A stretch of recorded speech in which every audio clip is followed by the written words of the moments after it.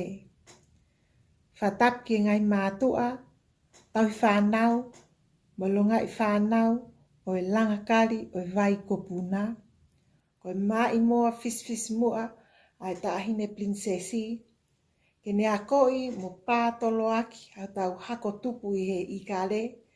Ke nau poto mo tau kei I he tala whakawhonua. Ako tau olunga, whaiva, mo hiva, musika, mo lea foki. O tau tomua tuku ha whawhetai, he lang tau potu, I he taula mahau ai o tua mafi, o taua usia mo ui, ai mahina whakaosi, o tau taamane kina ko e ni. O ko fia I he o mai ai whainga maalie ko e ni, ke ukau watu ki he fua virtual showcase ai langa kari o e vai kopuna.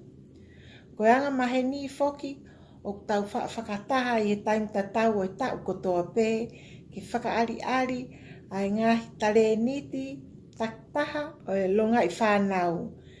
Ngahi tau olunga, whaiva, hiva, pa moe lea, ko mo wako lolotonga I tau. Ko whaka mo whakatolonga a ho tauanga whawhonua, mo tala whakawhonua, ke tupulaki mo tuuloa. O kia e fia makehe I he tauni, he neongo o kuikai ke tau whemata ki tonu, pena si ke mo mau ha whainga maalie, mo whai ako, fis mua ko sen kau fusi, ka ko mo lava whakaaonga I teknolosia, whakaano bon ko ni, ke ako ho mo whaiva, tau olunga, hiva, mo lea, pe mo vahe mai, ke tau inas kotoa me iai. Tepu, koe whaungai ni ke tau himalu, mo hao, me he vailas, whakamana wahe, o kulotonga tofanga I mamani. O hoko ho mo whakaari, ko whakanonga, mo ne whakawhe maari I aki mautolu kau mamata I he taim whaingata a koe ni. O pehe e he punake pālangi. Koe musika pia mo tau o lunga o ne hoko koe whakalelu ki he loto o tangata. O kou kau ngā kau I he whakamālo atu ki a koe sein kau fusi, he komiti, ma kau tau I whānau kotoa pē, I kai ke ngalo I taulonga I whānau, ai langa kari o vai kopuna, I he hoko atu, ai ngau e mahu inga koe ni, koe uhi ke oua motuhi e he vai lasi, ka ke tūloa mo hoko atu ai pē, a hono a koi e tau pala whakawhonua, a tau whonua tupuanga a tonga. Whatawange ke mau ha Christmas fia, pia mo ha tau whaou monu ia, pia mo tauhi ki ngai tutuni ho mo feitu takpaha, whakasisi ai mawhola ai vailas whakamana wahe koe ni ai COVID-19. Lewa he ai whakahohaa kau tatau atu.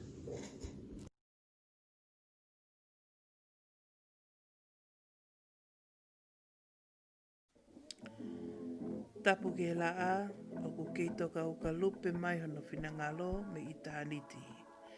O ne hulungia me he toke koe ke he toke koe, he koe arifa moi omeka, apu amaka tuputupu le whanua, tā kiriku, tā kiwhanga, he koe au niu. Tapu ke whare o tupo, moha moi ofo, tapu atu ke hongo apa oi hau, tulo watu, moha atakilotu, si ka inga tonga kotoa pē, o mo mea mai ki he poro kalama tare ni ti tau olunga, ai longa I whanau tupu me he I kale Amerika. Ofa ke ata pia ofa ke ngofua, ke whine motu atu ani, ke upoipoi atu, mo kapi atu ai kakei, oi ki I kaunanga whakame ite, I he pangai tau olunga, I he tau whaiwa whakawhonua. Tupu me hono whanau I he kaunangani I he whonua o I kale, ne me lelenga hoku loto pia takatu hoku atamai hufanga he whakatapu, koe hānai hatuha ki homo mea, pia talo I pēsi e ku whaite atu, he lalo kapakau o he I kare. Ke ne puna whakatuputupulangi ki he mata o la a. Isa, he kai hatoi e kea, pe hatālanga, pe haloto e toi tālaa, hufanga he whakatapu. E ilo pē e he au, pe te ukoma he, kau hoko atu. Koe ka kei oi ki I whinimotu a tau olunga. Koe ngatu uri pulu atutua, nai whakatoka me he laa, pe tuu hoko fungani, hono whakalala, pe oku haota hoko, aki en hono sisi whare, ke whai aki si eku, teke langi, mai hapai whonua, nai whai e he ula ki wha o tuku atonga ki he langi. Ko hono sisi no o loto, ko hei lala. Pea ko hono kahoa fungani, ko hei lala. Ko hono tekteki, ko la veita wake tuu sei hono ala mea, hei lala. Ko eni kotoa ai toriaki, ne whai e he ikare, me he mata o la a. Ke tuha mo tau mo taane mahanga, he okutua ai sino kai e eiki, ai uhinga o te ungani. Tulo mo whare o tupo mo ha mo ofo.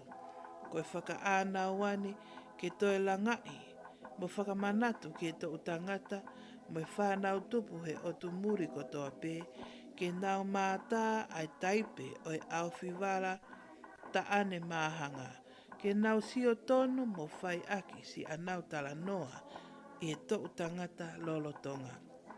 Koe ongo mātua ai kaunangani, koe ne tamaiko mo sese atiola, koe foha o whai whikauri ki o atiola, mi hofoa mo longolongo, pea ko ene whae ko teisa ka fusi atiola mi manuka. Pea ko ene whae ko siupulu koe o whewhine o whai whikau si o sipapulu, koe whai whikau pure vāhenga penieri o Amerika, mi whakakai haapai, mo whanga o pirolevu, Pea ko ene whae ko melelei ko ni seti pulu me tungua hapai kolofo o mo kolomotua. Ko e kaunanga tau olunga ko kasanita sa kisi la atu koloa ia he lotu atiola.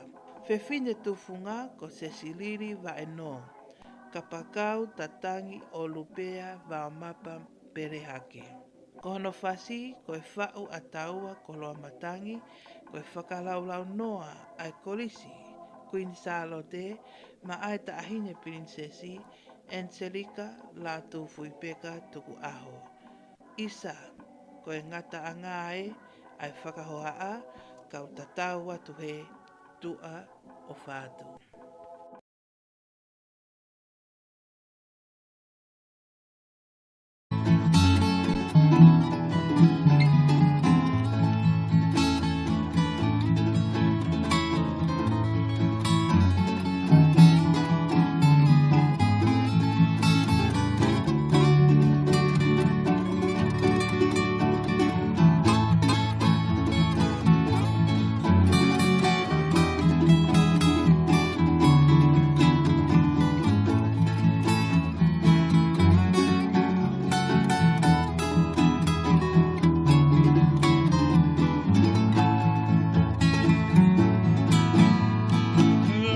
Toli mai se fine o e paki I ko pangai e kuolomo kakai ko hoku kahoa mei he halatui o whakamani mani he loto palasi o kuilo mei e niu makai o olata au ia I malekini kai whakaamua mai he lausi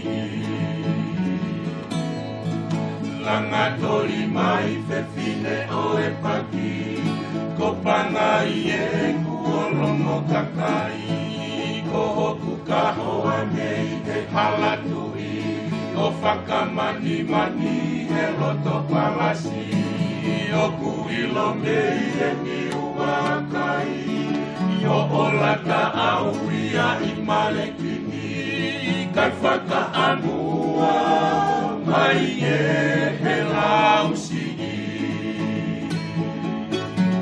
Kuau he lakatau ki I lepa he kuo malua fonua hausi ai e kumo e kakala Oto e whatakau ke matala Mila e ngalo nai he ha Ai futoa niwa e popua Mai anga ia si e te tala noa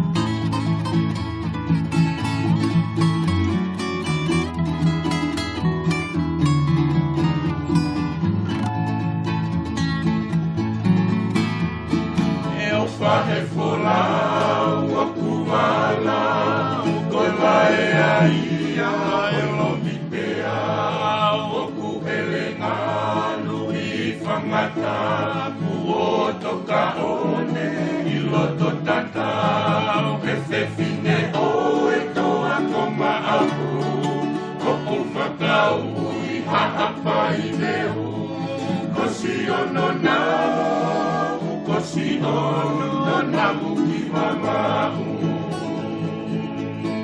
O whahe folau o kumala Ko lae aia e lomi pea O kuhelenga lui whangata Kuo toka one I loto tatau He whewhine o e toa koma apu O kumakau Ha'apa I leu He kosi ono nau Kosi ono namu ki mamau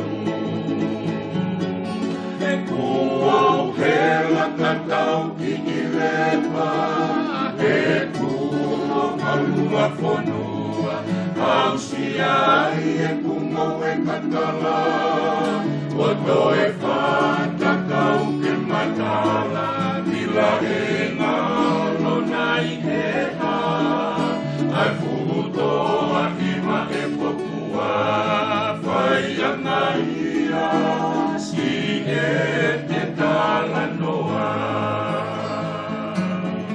e kuo hela kakau ki ilepa e kuo malua fonua au siai e kumo e kakara o toe fata kau ke matala bila e ngalo nai he ha ai fuutoa ima e popua fai anga ia si e te tala noa.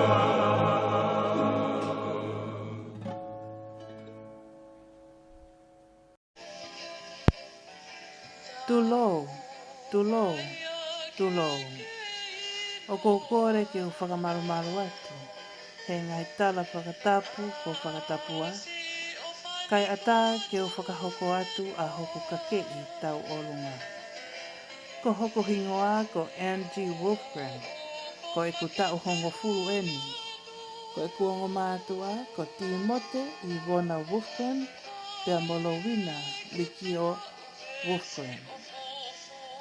Ko hoku kakei ki he whea whini, ko whalavala. Nei lalanga pehe e ku whangawha e. Pea whi mo sia e ka whapulu o fungani aki. Pea kie mo no o loto aki e whalavala, mo hoku kawha whakatere. Ko hoku vesa ni mā mo i wa e, ko e ka whapulu, na e kako pea tui whakamatala i akau. Ko hoku tekteki ko tu aniu. Ne unuhi me funga si a moka, o whela vai ai e kawhapulu me funga vai kāsila. O funga ni aki e fulfulu i kula me e utulongo a. Ko hoku kahoa ko pure oto, ne ukufi me he vai ko tolopona. Pea lanu he e kufanga whae, o maa masani i he vai ko haa puapuai, kolo kakala ta taka motonga. Isa, o mooni ai lea o kutaka, pea o ka hou e tu a koloa. O kuongo ia ki he tonga kotoa. Ko hoku whasi tau o lunga ki he whiawhini, ko e upe o lupe pau u. Lewe malanga kau tatau atu.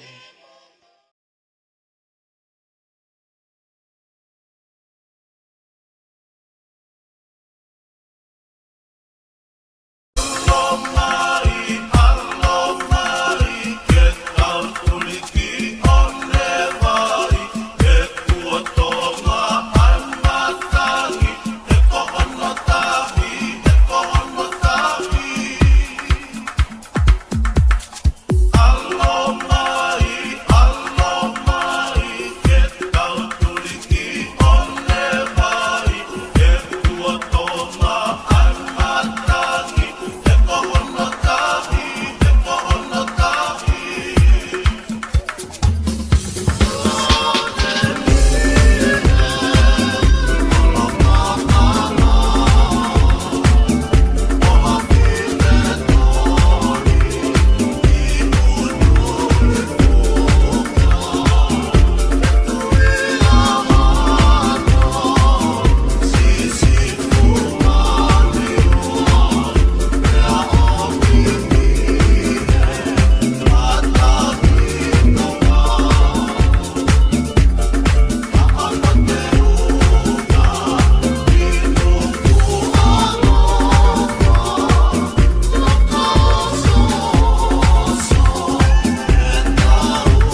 Tulou mai apa o e haofanga e kini, kai ata ke ulawe atu, ki hoku teunga tau olunga ke he whiawhini.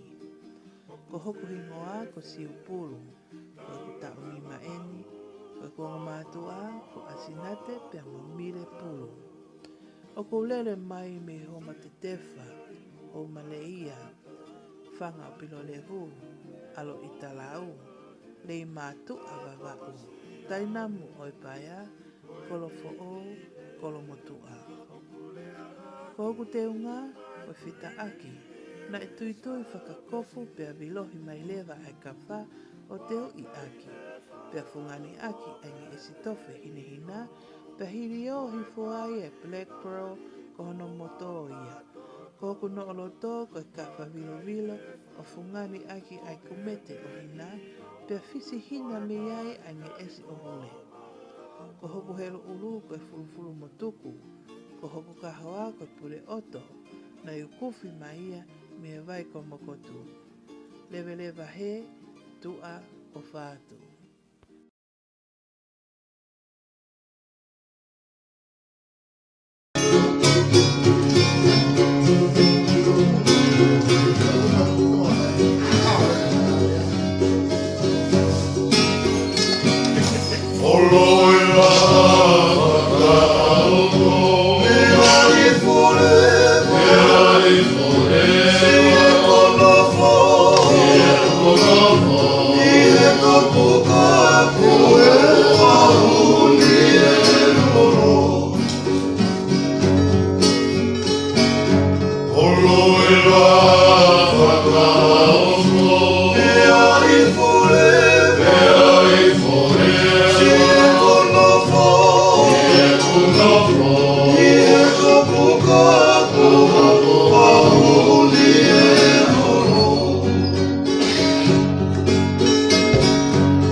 whakatapu, mo tae ha mai.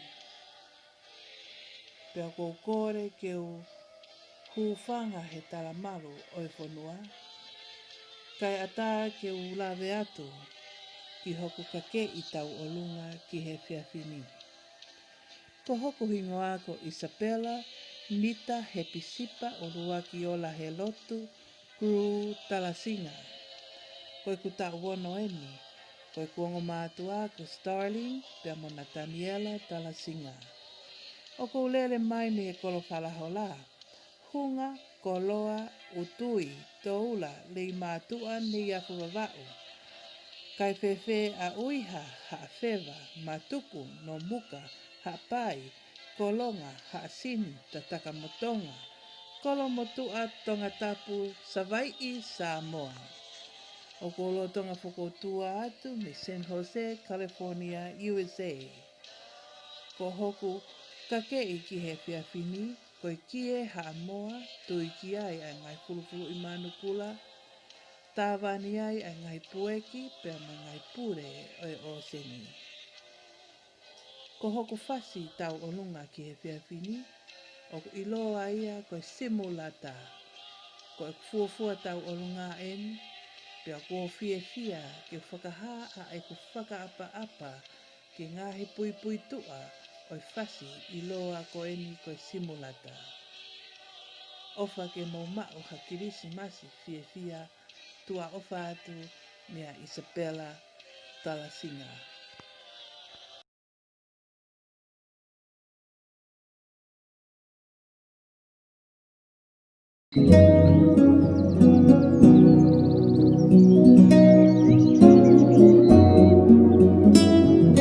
Simulata no fofai holotu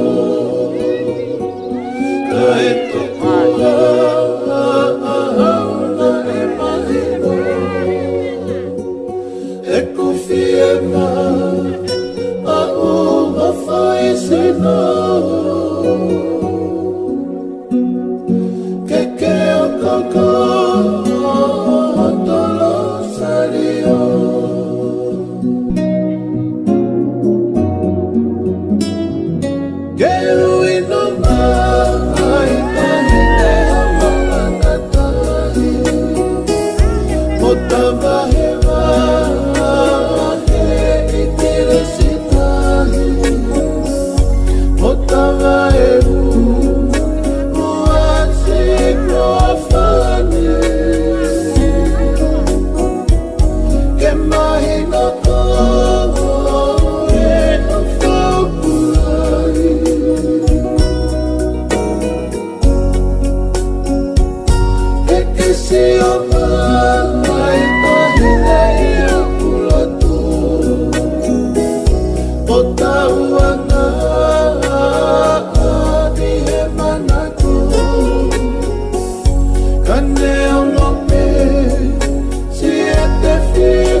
ane o ngope si e te whiwhiao matuhi a pine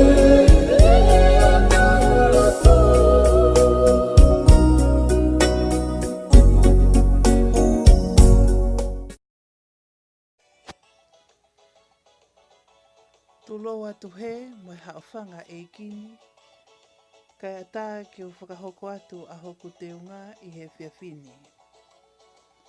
Ko kohingoa ko Whatai Holly Jr. Ko ko ngamatua ko Whipe, pia Mosione Holly. Ko ku tau walu eni. Ko lere mai minuku nuku, tofoa, hala mau mau ko ula, niwa fo o. Ko ku te unga ki he whiawhini, ko tuku whakahoro me ku whangakui, ko ngafi ngafi, me utui ne iafu. Mohoku kafa pure o tō, me hala mau mau koula. Hoku teki koe fulufulu i moa, vesa pure oto, me he kolo tau ko hure. Koe ku whasi tau o lunga, koe whasi ne whao ki tofoa. Tua o whātu.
Malo e lau marea hau eke, pea malo e lei ki he kakaitonga kotoa. O kou whawhawhanga i atu, ai kautaha tāpalani mo tisaini ko Manawea. O ku atu e mau whi poupou, ka mo i whetagoni, ki he ngahi pisinisi tonga kotoa. O ku maulau koe koloa, a e mau sponsor, ai mai moa, alanga kari o vai kopuna. Pea kapau o guiai ha ngai whia mau, pea kātaki o whetutaki mai ka teki mau tolu i he manawea.com. Aia koe manawea.com. Tua whatu, malo au pito. Kia Saint Kaufusi pia mo e toinga kotoa e whanau o e langakari o vai kopuna o ku aweni tua i ki whare mahake o pia Oksana Tatafu o ku mawhiawhia ke o ata e ki i talamonu koe ni ki a te koe Saint Kaufusi pia pehe ke he toinga e whanau pehe ke mātu apa mo e kaupopou kotoa o e langakari o e vai kopuna. Ofa ke mo mao ha Christmas whiawhia pia mo hatau fo o monu ia. Malo au pito ai tau kakato koe ni wanoa e tau whingaw e aki ai i ho mo ngahi lotu pia mo e hofia a whaatapa mai e whakalea mai pia mo o mai pia mo e t-shirt whaafu ofa au pito koe ni koutui peke ki t-shirt e tolu a Oksana pia ku ate whamalo la hea kia tek mo tolu malo au pito pia mo e ofa la hea pia me tek maua. A big shout out to all the Langakali family from the Kivalu family in Canberra, Australia. We send our love and best wishes to all of you guys. Merry Christmas and a Happy New Year. Malo bito for these tops and love you Langakali. Afat o Langakali. Mau ofala hea tu malo si ngawe lahi. Malo e lau maria ho eki ya malo e lele ai kai matonga kotoa i kolope koe ngahi mātua ki mātore langakare vai kopuna pea mau whakakaunga tāma ki mahalo koe tāwe ni wha akien ono whakatu e ki kulupu koe ni tau olunga i he East Bay area pea ku whakalere ia he ki whine motua o Saint Valo Kaufusi koe punake ia koe ai ki kulupu koe ko ki mātoro koe ngahi whae ki mātoro Paro koe talo e kamata i ki kulupu mai maurere mai maurere whai whatongia i he poupou i he teke pia mo e ono teke aki ai whanau ki ho tau olunga whakatonga pia koe ki whine motua koe no tu hukta whaki ko no ngoa ko te Lowina Wolfgram pia koki ngoa ko le sieri fuan leva tau mo e wholau tau pia koe ki whine motua koe ni ko ne moana mo una. Mau mau ha ofa lahi atu ke te mo tō ko tō pe mo mamata mai mo mea mai he ope. Mau tala mo no te mo e ke mau ha Christmas fia e ma tau ko o mo no ia. Ofa lahi atu. Ofa atu malo. Kuro. Malolele. I am Tahine Tonga and I'm Unaloto Falavai and I'm 10 years old. And I live in Belmont, California. I love to sing and play the piano and I also love to read nonfiction and fantasy. And I'm so proud to be in the Langali dancing group. Guess what? Did you know that Saini is the best punake ever? Well, why? Because she let us observe the dancing and dance really beautiful. And I learned 3 things about the Langali dancing group. Number 1 is to focus. Number 2 is to be patient. And number 3 is to control yourself. Thank you and Merry Christmas. Hi, my name is Fatai. I'm 8 years old. And thank you, Sani Gafosi, for teaching me how to dance. Christmas. Merry Christmas. Malolele. My name is Alicia Fapuli. We at the Langali Oivaikupuna would like to wish you all a very happy holidays. Aloha pito o fa'atu. Hello, Langali family from Reno, Nevada. We want to give a shout out to the Langali family for letting us participate with them this year in the 2020 showcase. Also, we want to wish our family all around Merry Christmas. Merry Christmas to my Lavake Aha family from Ofu Vava'u. Merry Christmas to my Tupolotu family in Tonga, Australia, New Zealand, and Reno. My Vite family in Tokomololo, my Petani family, and the Faifekau, and the rest of the family. Wish you all a Merry Christmas and a Happy New Year's. Ofalahi Atu from the Tupolotu family. Hi, my name is Carissa Toilosa Salonivi. Merry Christmas and have a Happy New Year. Ofa'atu Meitonga. Hi everyone, my name is Ofatelua. I wish you all a Merry Christmas and a Happy New Year from us, Team Tonga Vaikopuna. Hi, my name is Yuhena and I like dancing Dawonga. And I want to thank Sani for teaching me. And I love you all and Merry Christmas. Hi, I'm Hannah Fisher. Merry Christmas. Love you. Malolele. My name is Charlotte Manuel Levetau. My dad Sam is from Hafeva, Nuku, and my mom Amy is from Preston, Idaho. I'm so thankful to be in the Langali group. Hello, my name is Malia Anai Sake. I am 10 years old, and my dad, Manuel Biliamea Sake, is from Niua Ovea, and my mom, Mataimani Sake, is from Bu'a. Malolele ko hoku hingua ko kasimita saki silatu atiola. And I love Talunga and I want to thank Sani for teaching me and for nurturing this part of our culture, the Talunga in me. I want to wish you a Merry Christmas and a Happy New Year. Ofa. Ho'ik me kaina. Ki mo pia whahaka te mau ki hiwa. O atu e popo tala monu, popo Christmasi, ki he langakare Vaikopuna. Ko ia ko e lawa ke mo wahe mo tare niti, ke lawa ke ako e se tau whanau ke ngahi taku o lunga ko ia o ta whiwhi ai. Pe o atoa e whamalo ia Saini, pe mane kau ngaue, i he whainga maari e ko ia, la ke tau inas katoa kai ngatonga. So ate ki whasi ko ni pe me he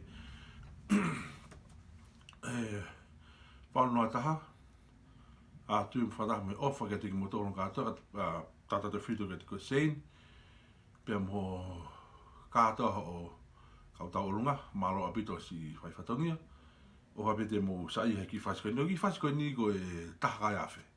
O atu ia pia mi lolo hala walu, mai ofa te ki mo tono katoa o whalahi atu.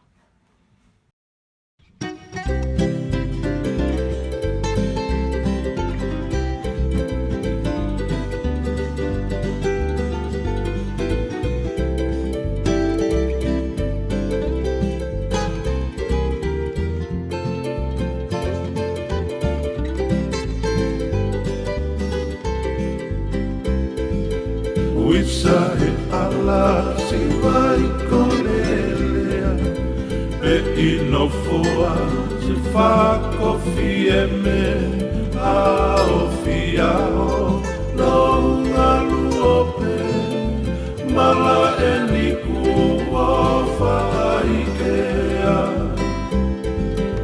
o ia ue e si ako kafo ako a uniku Akiloto, pakua piua, ia tau ato, ngā kene huihu, isi oto kahoa.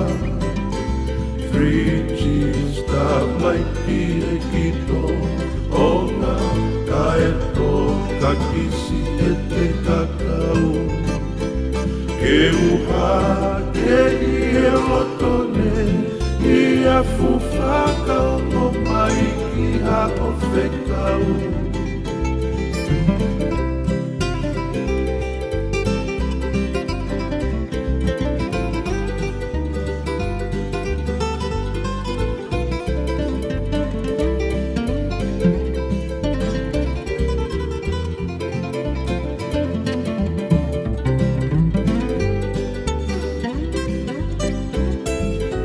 Kane o moi ariku o mato ko te umatea I he koho kulo no ke utapaki na he waha ako loto taue si ako vei o no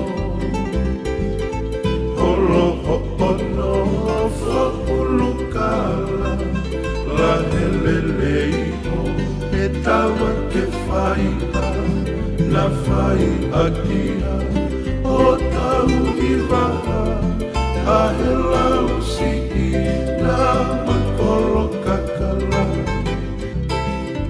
Na au wha au e kokitai, e take I ulai ke me ite, manu si ue, o wheki te tele, e si poti e tahaka e a whē. 3 G's, tā mai ki e kito, o ngā kaeto, ka kisi e te kakau. Ke uha, ke I e lotone, I a fufaka o mai ki ha o whekau. 3 G's, tā mai ki e kito, o ngā kaeto, ka kisi e te kakau. Ke uha, ke I e lotone, I a fufaka o mai ki ha o whekau.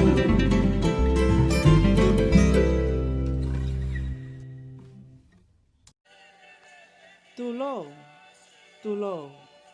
Kau hu whangatu he lopa ai o ne. Kau talano atu ki hoku uhinga. Ko hakakala nai pakii me he fuutoa ko tawake whai ana, mo he fuutoa ko tuua ki tau. Ne whakawholau o tuula he sia ko veiongo. Pea ne siu he hala tukutonga, mo he hala pai pāsi, o toi tuula he hala whatawhehi, ko ia hoku uhinga. Ko e kawha, ko tāwani hoku teunga. Ko e whi tā, ai uru te fua, me he fuuniu kawha, o muri ki tonga, me he uluaki hala. Kua whono aki, e koloa e moana, ke hoa mo ta angani.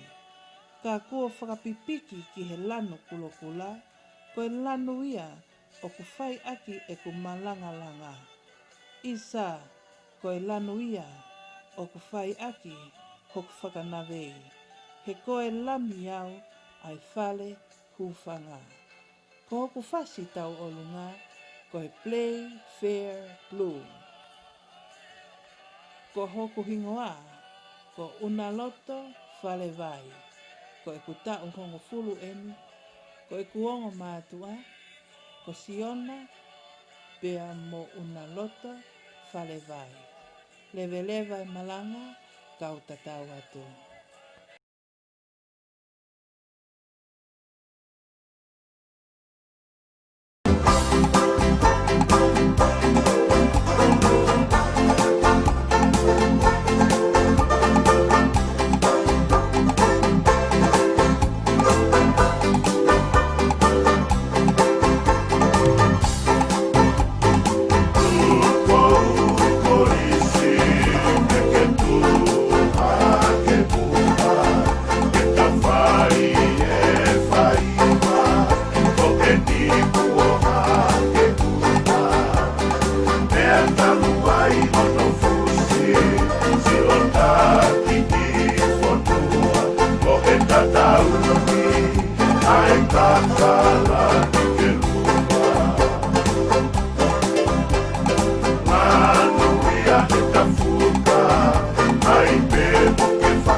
ngai whatapu e ko whatapua, pia kokore ki o whamarumaru atu I he ngai tala whakapaapa kotoa pēr.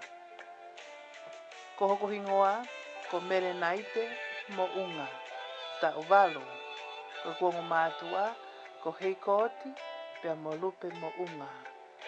Ka kuohi pe au he e kukui, he leine mo unga. O ko ulere mai me he paini tu ua. Ho si te a, tui tui o tamare, o tu motulalo, mo unga one, where mea, koro whāhina, foa pia moha ano. Koko te unga ki he pia whini, o ki ai hoku puru puru, ne ngauhi a kia, ai ngatu fisi.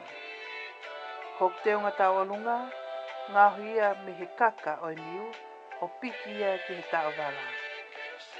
Ko hoku fasi tau alunga, ko e vai ko whakalawe lawe. Tua o whātu.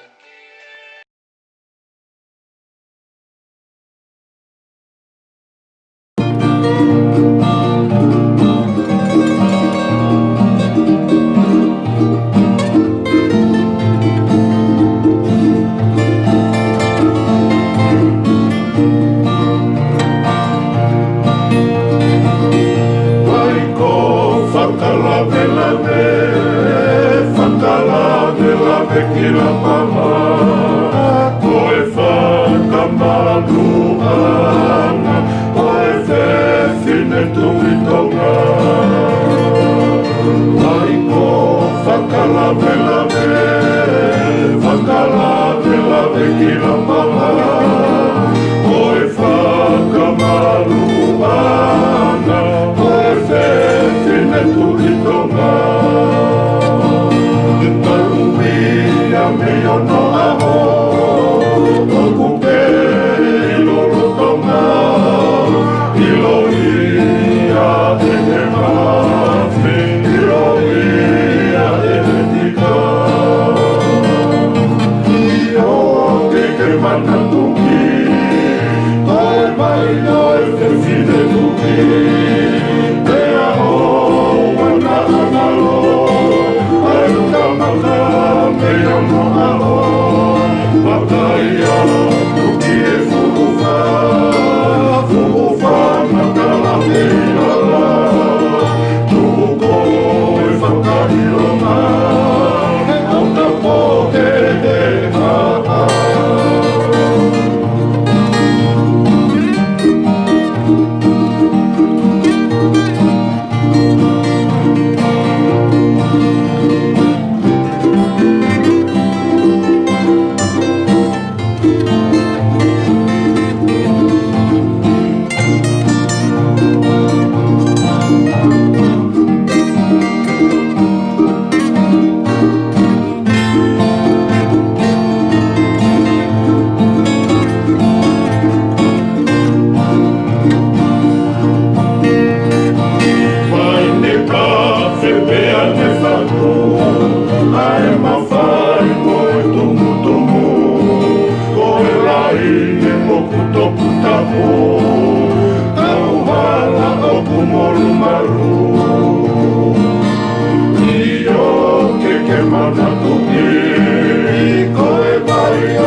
Tulou moha apunake I he whaiwani.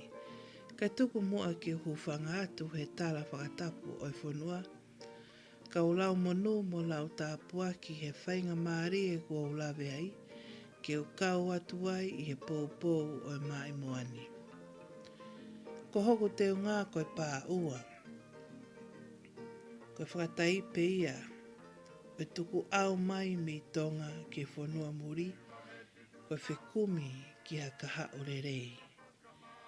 Kono lanu, koe lanu ia o korisi ko tupou.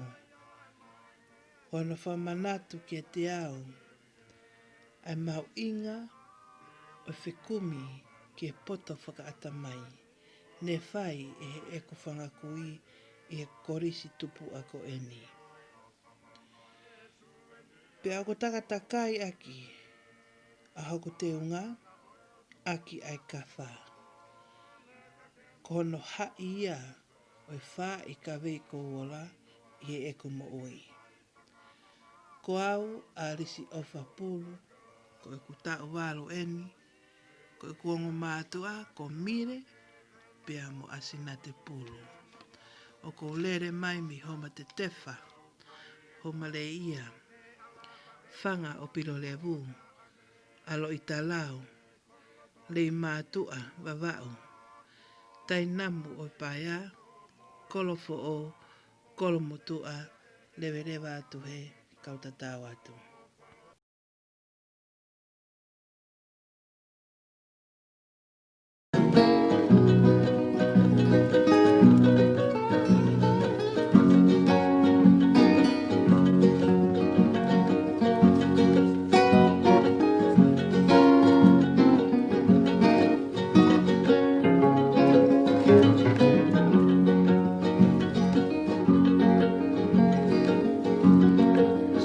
Eterno fohe me afaka mamahi faka ana upehea me mai tupo kolisi eko kolo fungani koe mo tohi a hoku a tamai. A hoa sanuari o e fitu noa.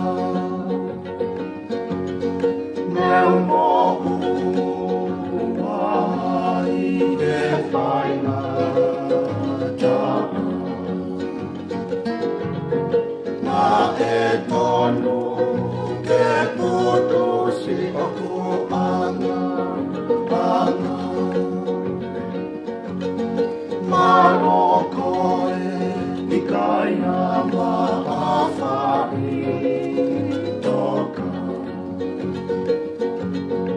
Isa e ngano awhi ai hala nau soli.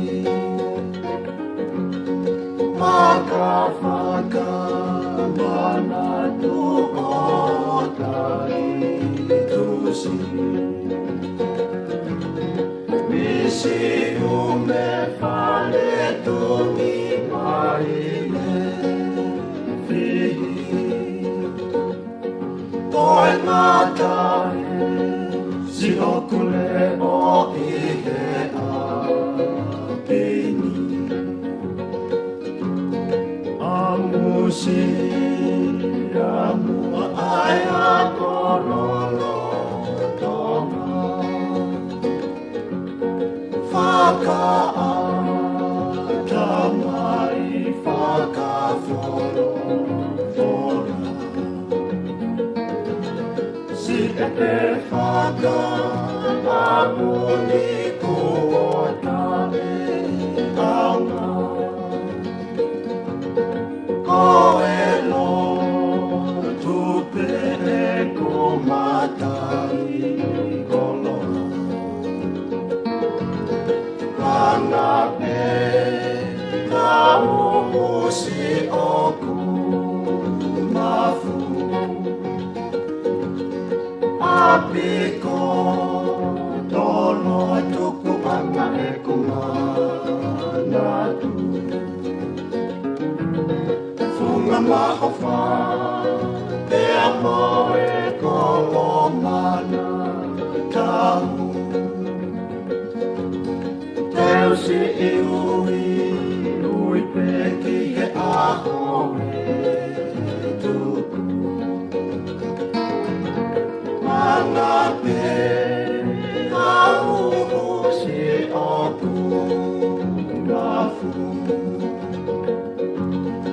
Apiko tono tuku anga e kumanatu Unga maha whara Pea moe kono mana tau Teo si e ui Ui peki he aho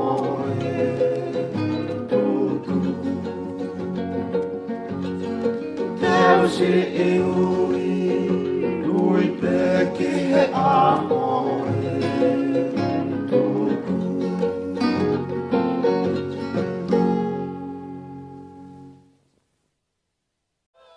Whakawhetai he koe aho whakakoloa. Pea kou whakamalumalu atu ai. Tapu moho eiki, tapu atu whoki mai haa kotoa o whakatapua. Kau lawe peki hoku teunga tau olunga. Ko hoko hingoa, ko Hena, Charlotte, Fungawaka. Tau hongo fulu, koe kongo mātua ko Romney, mo mere latai, Fungawaka. Ko hoko teunga ki he whiawhini, koe mana whau. Ne tatao, he whanga ko tua mo kau me he kolo kakala. Pea lanu i ana manu mo tulukinga. Pea fungani aki ai maile lo momo, me he api ko one haka, tui fio ai, ai ngai whalahola, me he wakatalata oi paki moi toi. Pea whakawhotunga kakato, me he langi ko malo malo a. Koe teki teki, vesa, mai kahoa, koe aikona, o ha whine tau kei, me he tūtū anga kawa. Ko hoku whasi, tau olunga ki he whiawhini, koe ofa mi pere hake, lewe lewa he, kau tatau atu. Ofa atu.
Tulou, tulou, tulou. Tulou mo haawhaiwa tala, pe tulou watu mo haapunake he whaiwani. Tūnga he mau pore pore i ho mautonga, o mau fia fia ke mau kau watu, i he poupou ke maa i moa, langakari o e vai kopuna. Pe aku mau kore ke mau hūwhanga atu he talamalu o e whonua, kai a tā mua mo ki mau toru, ke whakaha atu si o mau kakei tau olunga. Ko ho mau kakei koe ngauhi me he koloa mau inga o e o seni koe mata i tofe. Koe whakataipe ia ki he mau inga ho tau tala whakatonga kai pehe ki he maa i moani. Koe mata i tofe ho mau te ungani koe hukuwhia he mau whanga whaetanga tā me he whanga o e api ko monu a whe kolo whalahola, lolo a halai walu. Ko ho mau no o loto, koe kawha na e tā pia ngauhi e mau whangawhae me he vai kopuna, tu i loko mana mo tapu solova. Ko ho mau wesa mo i kahoa, koe kawha ne kako, pe toki fungani aki ai ngahi mata i tofe. Koe ofaia si e mau whangawhae whakalau marie, me api ko pētani, Reno, Nevada. Ko ho mau tekteki koe fo i niu kawha, me i lua wa ila mo i otu mua mua. Koe ofaia si o mau kāinga e ki. Pe toki omi ai ki he kolo siliva, ke toki whai ai ho mau ngauhi. Ko ho mau lolo tākai koe lolo pōtea, na ngauhi e he mau whangakui, me he paini tu ua, toa ko maafu mo i tawa tu tolo. Ko ho mau whasi tau olunga, ko e koka i pangai. Ko ho mau hingoa, ko Angelina Tuipulotu Jr. tau taha nima, Elisepa Tuipulotu tau taha tolu, pea mo Akanesi Tuipulotu tau hiva. Ko e mau wongo mātua, ko Seini au nofo mākoni, pea mo Sione whakaosi fōlau Tuipulotu, lewe e malanga ka mau tatau atu.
Tulo watu tahini Princesi Angelica Halaivalu Mataaho la tu fuipeka na pua o kalani tuku aho.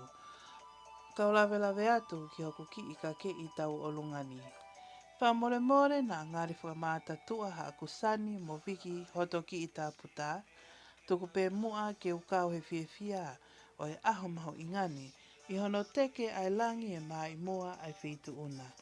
Ko hoko teunga tau olunga ko ngā tu uri. Na ia musi pia ngahi pe ia me he fue ka whā.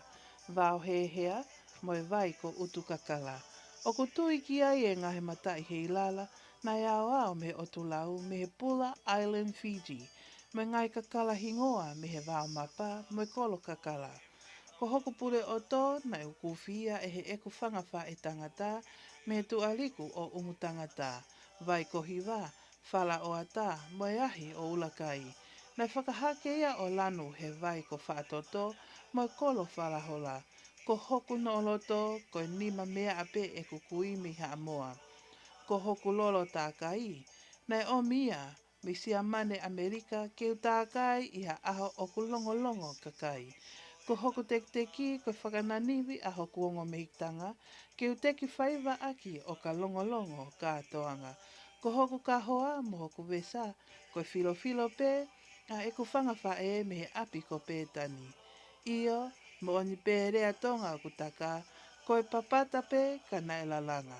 Ke u lau kau aki pe au whakamanimani i ha aho e fuwai hoku kawa ke te lau he kau pia kau he lau ke u whakameite ki loto tatau. Io he oku ilo me he niu wākai ho o lata au i malekini kai whakaamua e he lau si i. Ko hoku whasi tau olunga ki he whiawhini, oku iloa ko tau wafu a si i peao.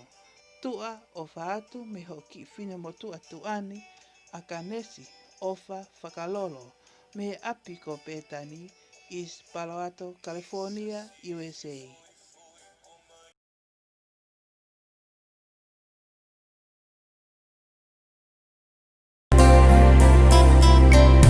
Kau wafu asi i pea ke siusi i lau manu.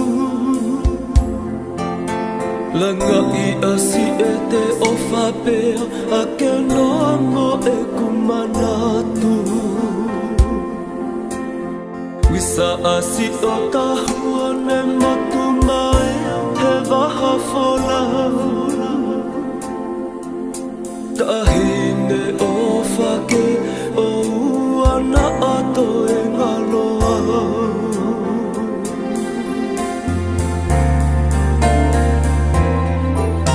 Tulau kauli o pea tapuang e masi aso. Tahine o ua e tataka lewa asi o loto. Ka tuku ke tangi mahi wahe kua lau po. Hola ko e tāahina o whai asi o loto.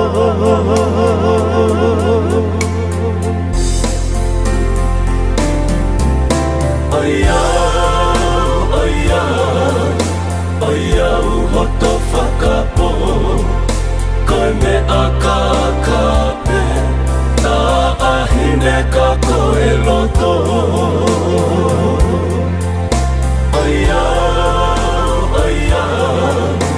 Aiau hoto whakapo. Koe me a kākape, tā ahine ka koe loto.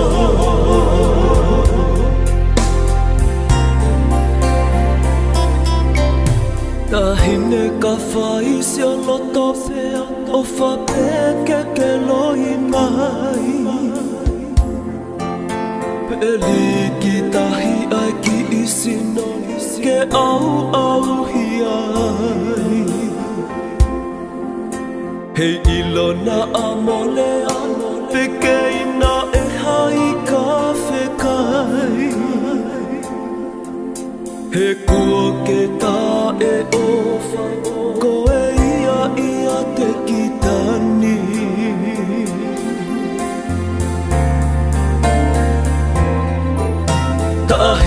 te uhiki ni mao fuaka wahola to fale He kuo te ilo e kita Osi o to whaka osi Io ka nea mai a te upali anga vai vai pe Whai a hofu ulo tona kai Tuku ke uwhai a ki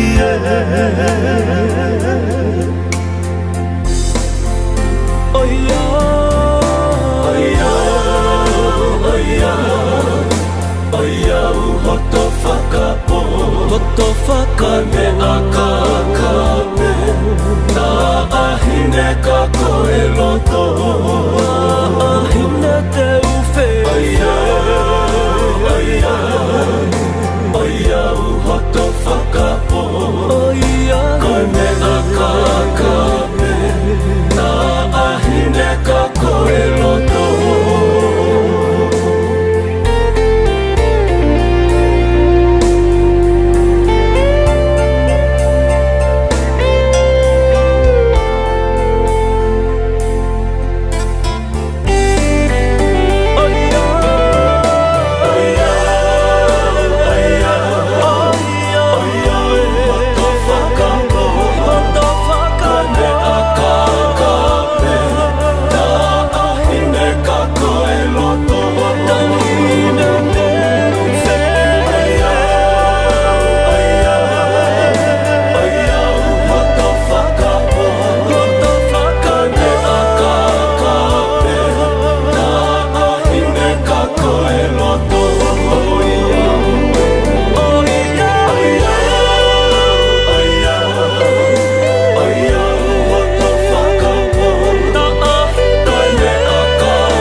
whakanonga Koe vai kau aki I he nofo I lelenga Asi e te amanaki Longo e tuu apo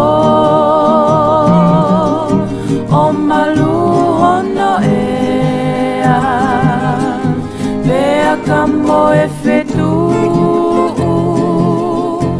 Ui hoto kau mea Si feo hi fie fia Taka ua oha ewa Tuku ia I he loto Koe sisi tau lewa Tangi tangi e kakala Fekita moe haha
e kawa langa e te whakaamu o ka whatu e mama ki he manu o kupuna ofisi e ne mamata tangi tangi e kakala whekita moe hahau tu usi o tō maheni toli fisi moe lau he vasi hasiliva ala haki a te au tu ui he olita te mi pale he manatu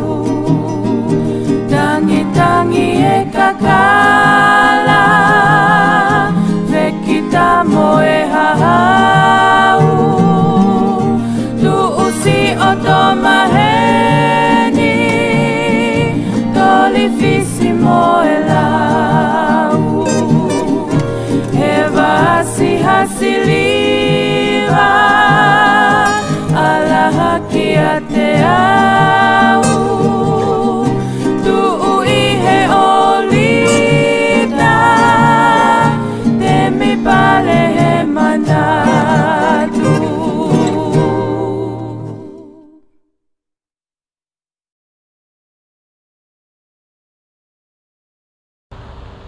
Hello everybody, my name is Taloma Ake. I am a representative from Manawea. It's a Polynesian apparel, custom design wear. We are a proud sponsor for Langakari Waikopuna. So I'm here just to let you know that you can be able to go to manawea.com and see all the apparels that we have designed for Langakali. That's manawea.com. We provide basically all custom designed t-shirts, hoodies, polo shirts, and we're going to be adding additional items in the near future. So we do pretty much any designs, and so check us out on manawea.com. And again, we're so proud to be able to be here and sponsor Langakari. We're very proud to support our community, especially the young girls of our proud country of Tonga. Thank you, and I hope that you can be able to check us out online. Malolele. My name is Melisani Koni Imaile, and I'm 20 years old. And this is my first time learning a Tongan dance from the Langakali group. My dad is Raymond Mylan, my mom is Seflina Lea. My dad is born in Nuku Nuku and my mom is from Halaleva. I'm from Arizona and I'm excited to be learning this dance. Malolele, my name is Malukola Kalina Lawaki. I'm 12 years old. My parents are Amaleki and Fanteni Lawaki. But I'm raised by my mother, Makileta Ma'u, and I come from Kolokakala, Halamango Ono, Moe Vaisiwata. I'm very honored and proud to be part of the Langakali or Waikopuna. Malolele, my name is Kailana Gonseti Mage. My mom Salota is from Nuku Nuku Hawhewa. My dad Ofa is from Hapai, Halafuli. I'm grateful to be in the Langakali group. Hello, my name is Malia Anai Sake. I am 10 years old, and my dad, Manuel Biliame Sake, is from Niua Ovea, and my mom, Mataimani Sake, is from Mo'a. Malolele, my name is Madison Uilani Alele Fiapa'i Sami. I am the daughter of Tavete and Christy Sami. My grandfather is Malini Maile, who is the son of Samsoni and Emmeline Maile from Nuku Nuku. I am glad to have the opportunity to dance for Langakali. Hi Saini, to answer your questions,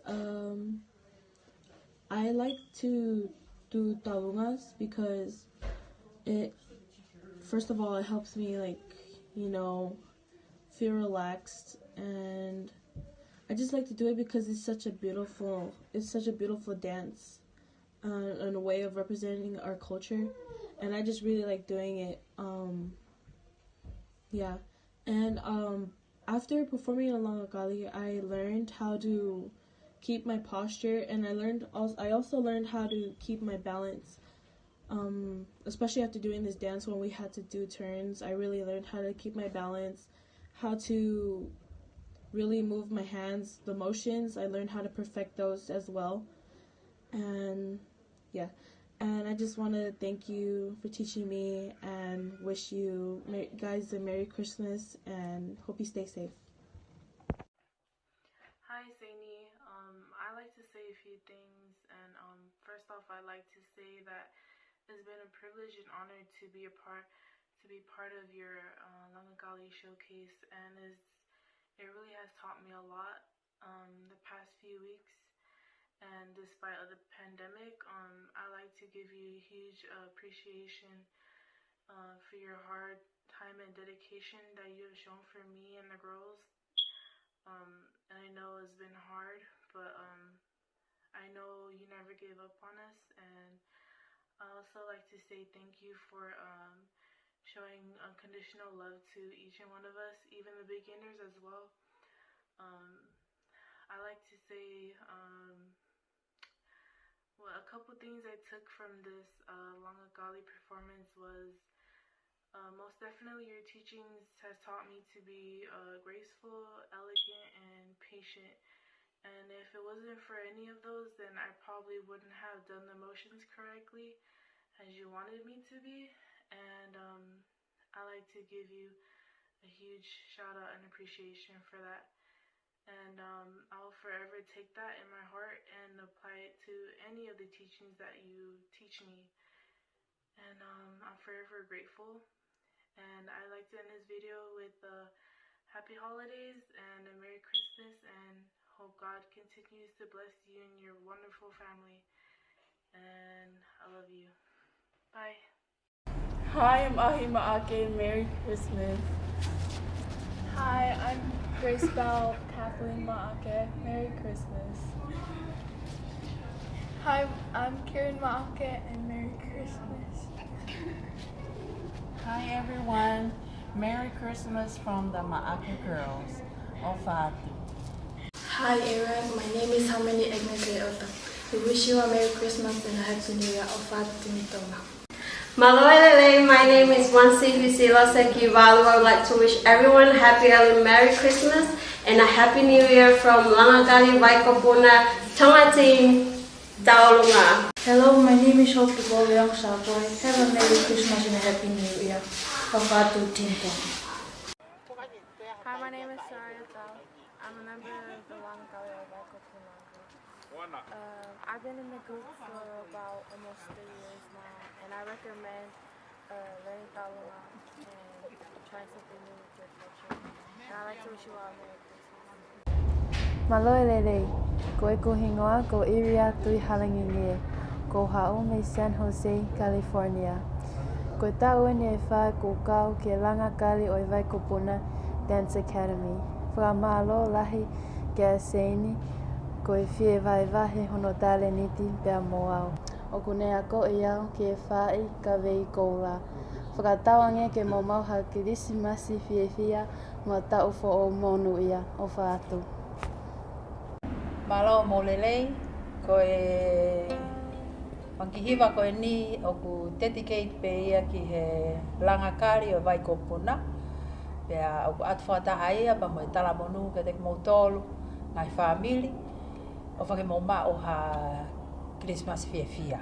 Whai tau e whawhetai, pea mo e teo e hifo e aloi, ai tamasi ko sisu. Pea o atu ia, aki mo e Wankihiwa ko e ni, ke mo ma o ha Christmas whia.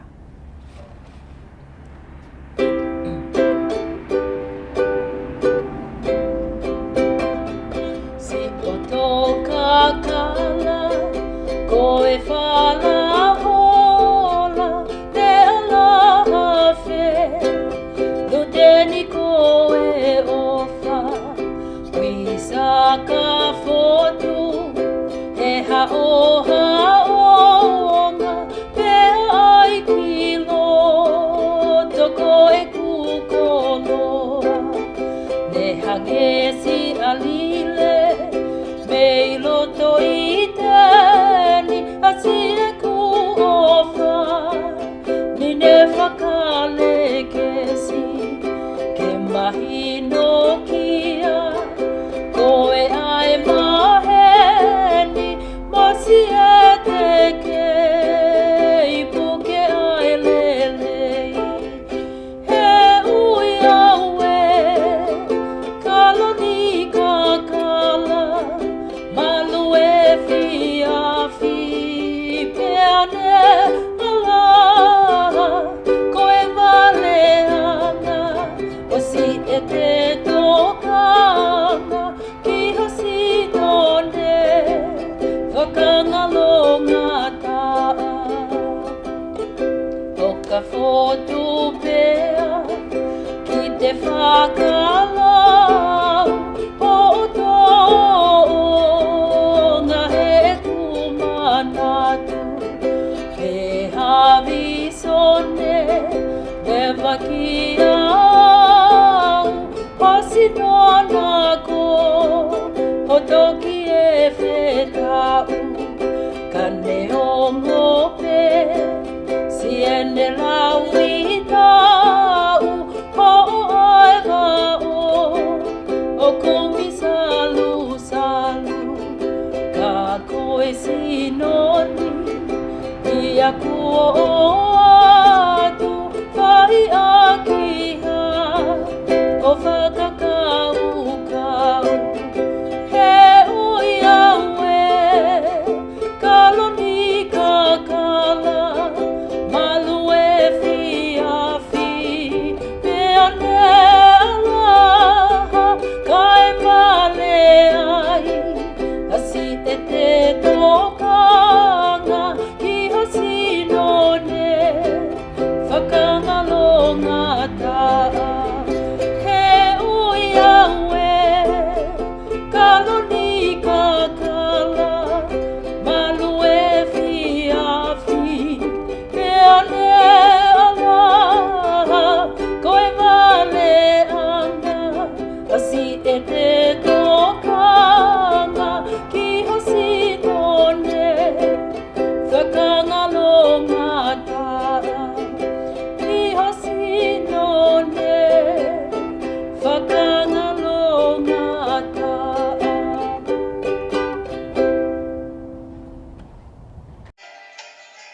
Tapu moha a moiofo, moi fui rupe o e otu tonga.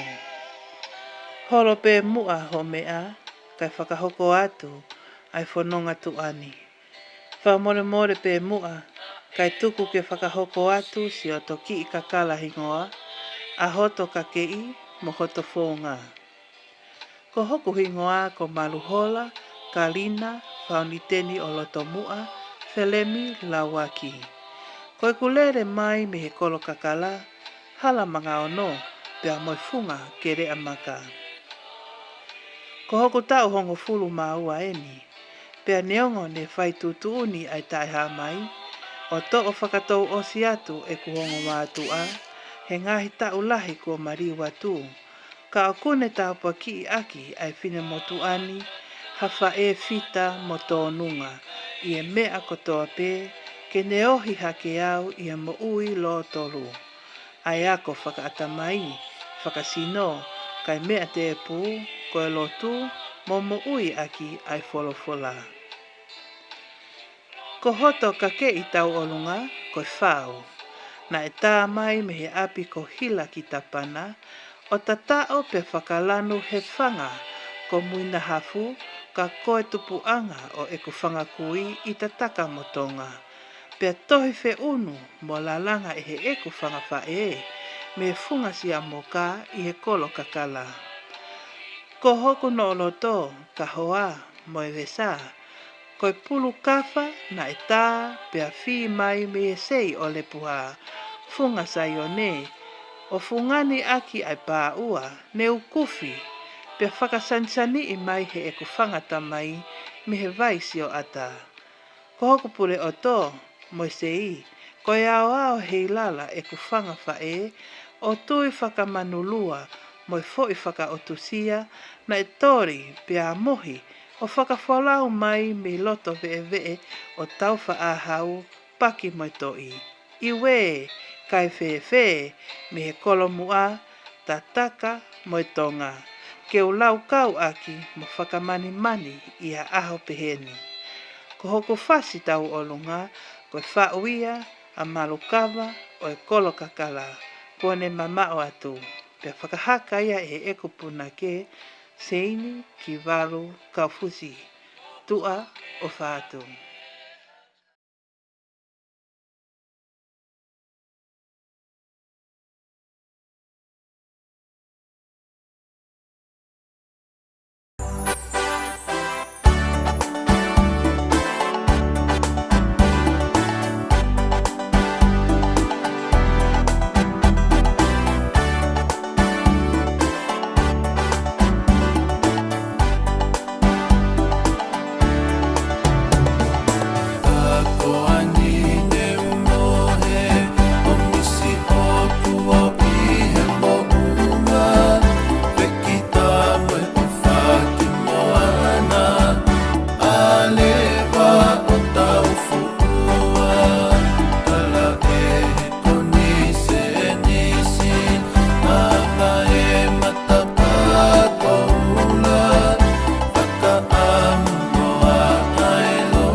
Malo e lau marie ai ho eiki, pia malo lelei ai tonga kotoa.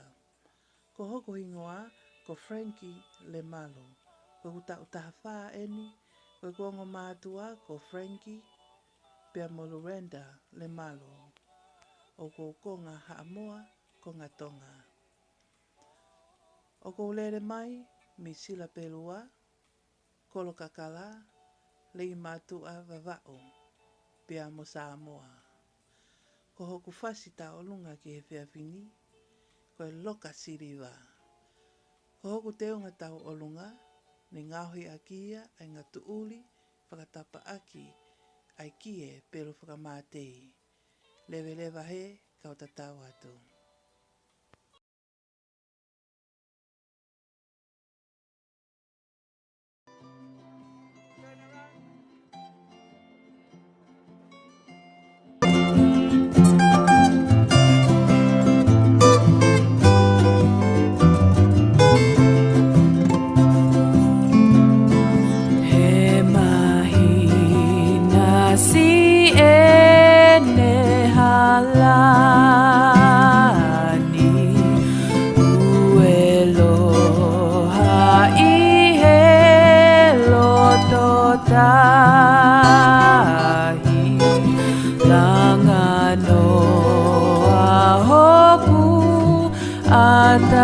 Mai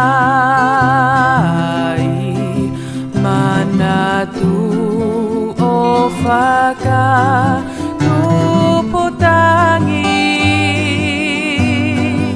amusia pe ae matangi ina okune angifa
Kapa oku fotu hengo e kakala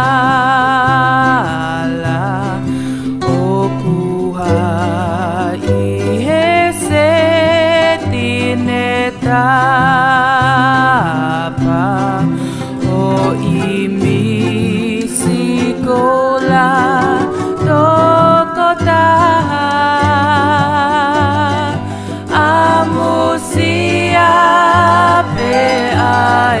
matangi ina okune angifa iteliha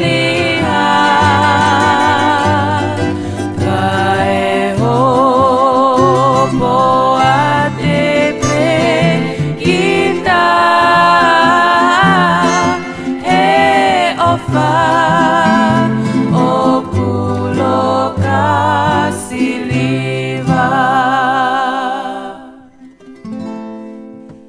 Tulou, tulou, tulou. Tapo mo tai ha mai o kone awhio i o tau roto rotonga. Whatapu atu ke tuki mua o au ke tuki mui.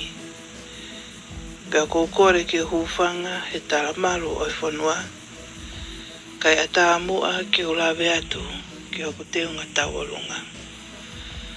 Koko ingoa ko Soraya tau, ko e tau taha whaa en. Pea ko e konga mātua ko Rodney, pea mole sieri tau. O ko lere mai me utulonga a. Siare hai wala, maka hoko walo, vai kolomoloma, whonu moimoa, whanga ko ene io, tua negi ware, no muka hapai, kai lua, kona, Hawaii. Koku teunga ke whiawhini, o ngauhia ke kawha. Pea ku whi, mo tāwani a kia i hoku teunga. O no whakataipe ia, o e kupoua ai mai moani, ke o whi e, pea o whi a, i he kaha u, aki ai ku hoko o whewhine i tonga. Tua o whātu.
Kore ke o whātolo atu ki ho eiki, mai ka inga kotoa o ka mō mea mai.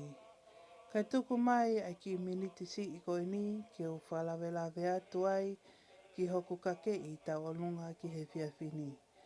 Ko hoku tekiteki koe fulufulu i lupetea o kune whakataipe ai alo ofa mai pule ao niu ai otua. Koe ulu ia o e tau mo ui. Pea o whakotuu ia I hoku ulu ke ne whakamanatu ma o pē ki a te au, koe o whiwhini au o e tau tamai he wani. Ke o manatu ma o pē ai whakakaukau ma a, anga whakatō ki lalo, moi anga o wha. Ko hoku pure o tō, ka hoa, mai ngahi we sā. Hoku whakotuu ia ki hoku whatawhata, ke whakamanatu ia ki hoku loto, pea nono o ia I hoku nima moi vae, pea ke u alu atu mo ia ki a whitu upe. Io, ai ngahi wha I ka wei koula, koe tau hiwa, whakaapa-apa, lototo, moi mamahi mea. Ko hoku teunga tau olunga, koe whakatai peia o huelo koula, o la ahopo I e whangatapu I ha pongpongi malu. O kune huelo mai aki ai manawa mo ui, ki e mea mo ui kotoa pē I e funga o whanua, pea o mai mo haiwi whakalangi, o kumama pea maa whanai ai funga o whanua kotoa pē, pea o lawe no ai ki whina motua tuani. Na aku whiri ai lanu e nginga, he o kune whakataipe ai to onga mo ui, ai mo ui fia, loto honga ia, ofa ki e tā kotoa, whakata ki, loto virita ki, pea moe talangofua. Ko hoku kie, koe whakataipe ia, a e kulaukau aki a hoku whewhine tonga, mo ui anga maa, tui, mo falala ki he otua, talangofua ke mātua, moi olunga ki he kariloa. Pea ke unonoo, kotoa e uni matai koloani ki hoku kongaloto, pea hoko ko hoku teunga, ki a whahinga kātoanga pē. He oku mahulu hake hono mau inga I he koula, mo hatoe maka koloa I he mamani. Koe teungani kotoa, koe whakamuna pē a hoku ongo me hikitanga, Tona Josephine Langi, pea mo mere moala tui harangi nie. Ko hoku tau taha whaa eni. Ko hoku hingoa, ko Iria, tui harangi nie, pea ko e kuongo mātua, ko Sione, Lami Peti, tui harangi nie, pea mo te wila, tui harangi nie. Lewe lewa, kau tatau atu.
Nai he toke lau maa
whakanonga koe vai kau aki I he nofo I lelenga asi e te amanaki longo e tuu apo o malu hono ea Pea kamo e whetu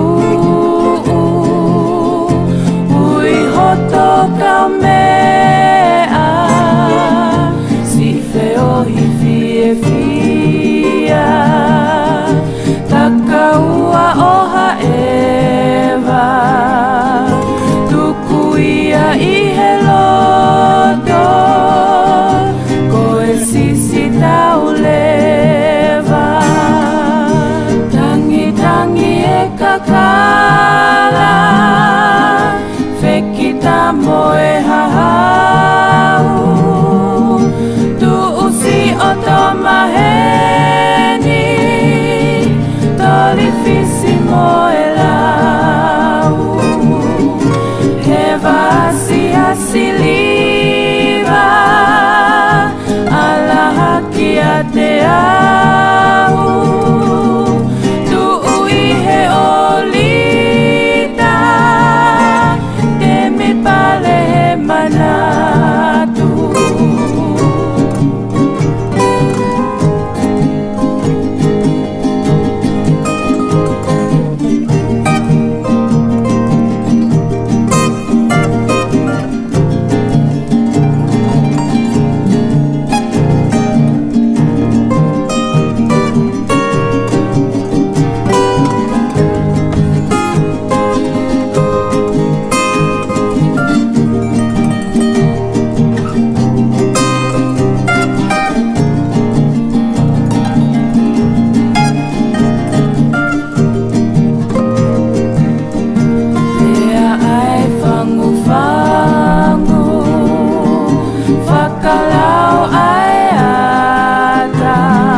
Whakaamu o ka whatu e mama Ki he manu o kupuna Ofisi e ne mamata Tangi e kakala Whekita moe hahau Tu usi o tō maheni Toli fisi moe lau He vasi hasiliva Ala haki a te au Tu ui he olita Te mi pale he manatu Tangi e kakala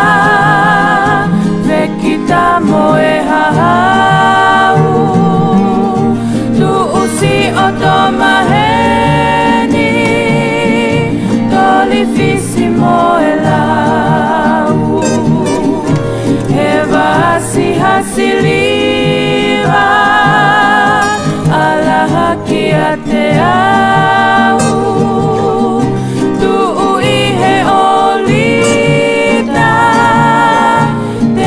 Pale he manatu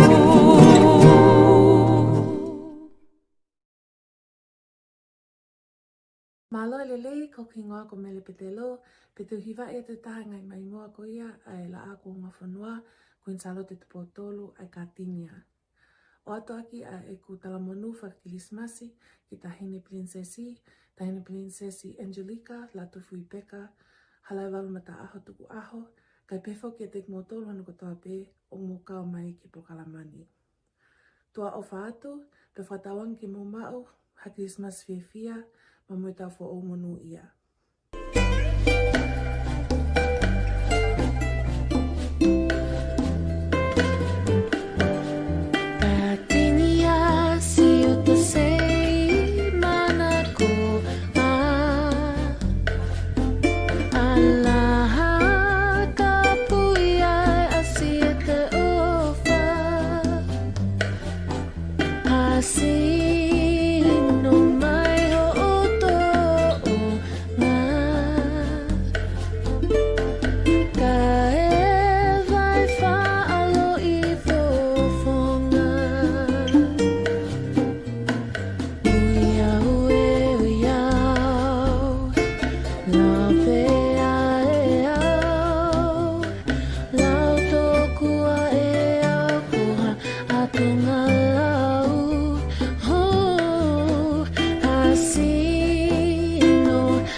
tua o fatu.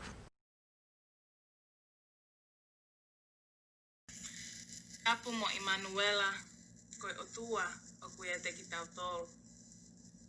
Tapu mo Princess Angelica, la tu fui Becca, halai valu mata aho, na pua o kalani tuku aho. Ore ke hu whanga atu, he tala malu o i whanua. E tuku mai ha whainga maarie, ke whaiha ki i whakahohaa. Whakawhetai ki he tui o i langi, he ngahi hi fuaki tā puaki, u tau lawe monu ai, pia tau tu utarerei, ki he whakaari-ari, hono whā, ai mā i moa, ai whetu una, tahine princesa tu Fuibeka. E koe mata i koloa, koe kei lau maari e lelei, ai whetu una. Pia pehe ki he kei mau, ai fia, aha o whanga ki i whine mātua, pia kei mau iwi, o seini, ke ako i ki nau tolu ke whaiha whakame i te maari e, ki he whetu una. Ko talawe monu, he ofalahi ai o tua, he tau kei kau he lau, he tukutuku atu o i wafe wanoa. O tau mamata whoki ki tonga, ki hono toi a koi, o i ngahi whaiva whakatonga, i he ngahi ako anga i kiki, e au whakamāwhana au pito. Monu ia lahi ai whanau o kau ki he langakari vai kopuna, he okulau hototonga, he e te potoi, he whaiva whakatonga. Whakatawange ke me ite a lolo tatau, he whakame ite ai whanau ni. E o atu whakataha ia mo e mautala monu ki he whetu una, ki a Kirismas fia, mo ha tau fo'ou, whonu tāpua.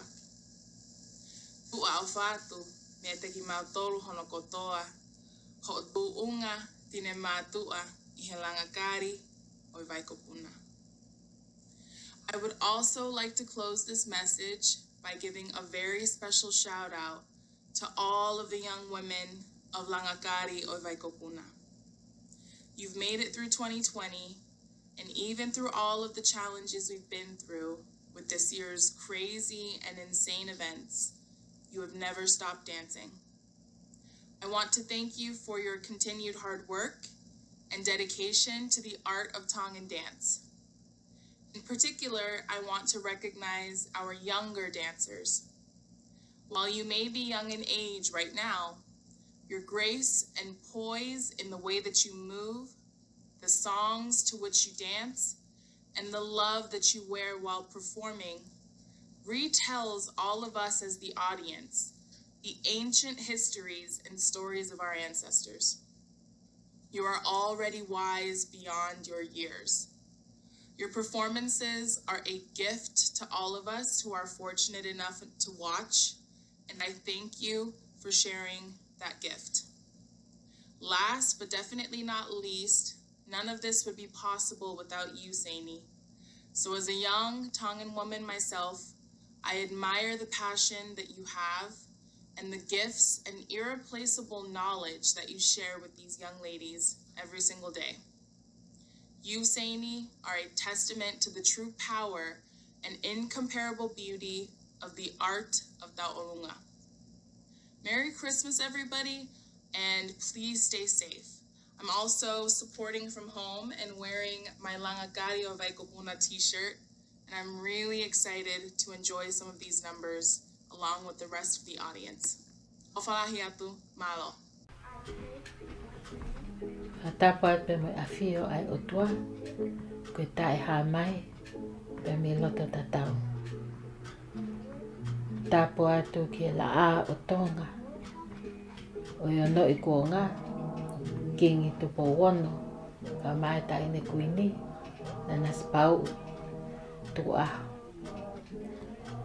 Tapo atu ki he tahine Princess Pule, Salote mafile o pilole tuita, ka maha no fare.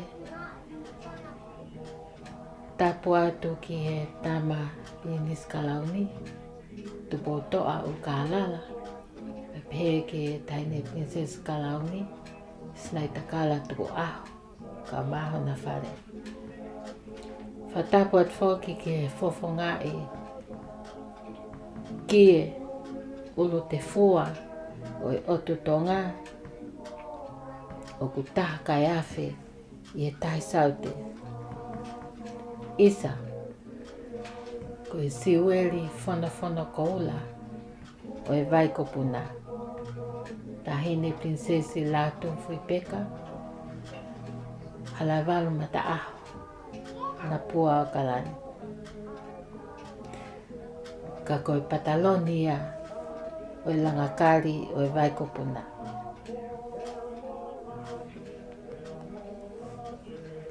O watu hene ai whakaapa-apa, pia tala mo kāpui, mo haapunake, mo haawawanga. E whaiwa rea, pia mo e whaiwa tala. Ka e pui angi he mo hou eiki. Haa tau hi whanua, ka mai whare ama tāpure. Pia talangata ia te kita, whai ki tua mamao. Te rea na iai ha rea o ko haa whamata tua. Pia ko kore whapole mole atu. Na ko talai hanga mai pe te talai hanga atu. Ka ko tui o ko mahu inga pe ke tau whepoa tala no aki mo whewaiwai aki. O hange ko ia ko e whakaamu o iki polo kalamani. O ko atu hene whakamalo ma o lunga ke whewhine punake i loa ko ia o e langakari o e Waikopuna. Se ini ki walo ka fusi. Ke ne tuko mai ai whainga maare ko e ni ke whai ai ha whetala no aki. Ke hoko ia ko ha pōpou ke e tau longa i whanau. Ai au nā whakapae a mai ke ngai whanua muri. Ha toe whounga ke toe whakafoki aki e tau whanau ke tau whaiva whakatonga. O atu ai whine motu a koe ni, ke whai hawhi pōtala no aki. O hangi ko ia ko e tau mua, e mo e kawe inga o e langakari o e Waikopuna. Ko e whine motu a whakahoa a, whausipa kun sa lote kupu tauwha. Pea koe uhinga o e kuiheni, ke whakafofonga i atu ai hongopunake koe ni, ko whiao mo e waha kefu, kupu, ka maaho no tunga ane ko tuialo kefu. Neongo ko na mama o atu, ka nge koe lau,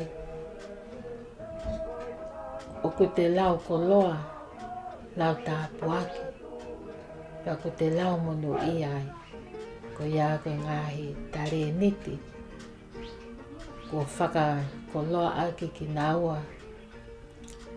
e o tua mafi. Ko whiao mo e waha pia mo tuialo, ko na whine eiki ko asela mafi leo. Me api ko wao kahi, no to kolo motua, ma ufanga pia mo lapa. Ko na tangata eiki, ko tangata ko aminiasi kefu tuifua, ta me api ko loto langi te tangamotonga. Na e whanau e toko tata, peki ai toko ta, ta ma ui toko ngofu.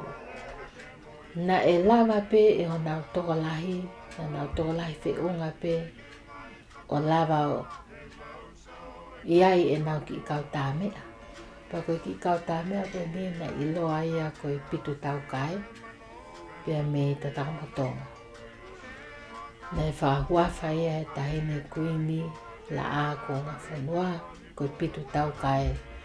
O uhinga ia tokua na iai ai o ngofu pitu e ua, i ono api a whio anga i kau vai, pa koe taime ko uko havili ai, pe au ko lea lewa ai lau koe pitu.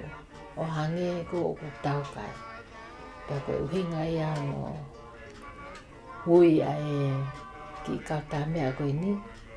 Koe pitu tau kai.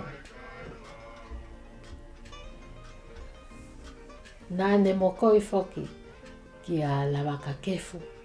Ke me hiwai a ene ngahi mai moa me ngahi taanga. Pena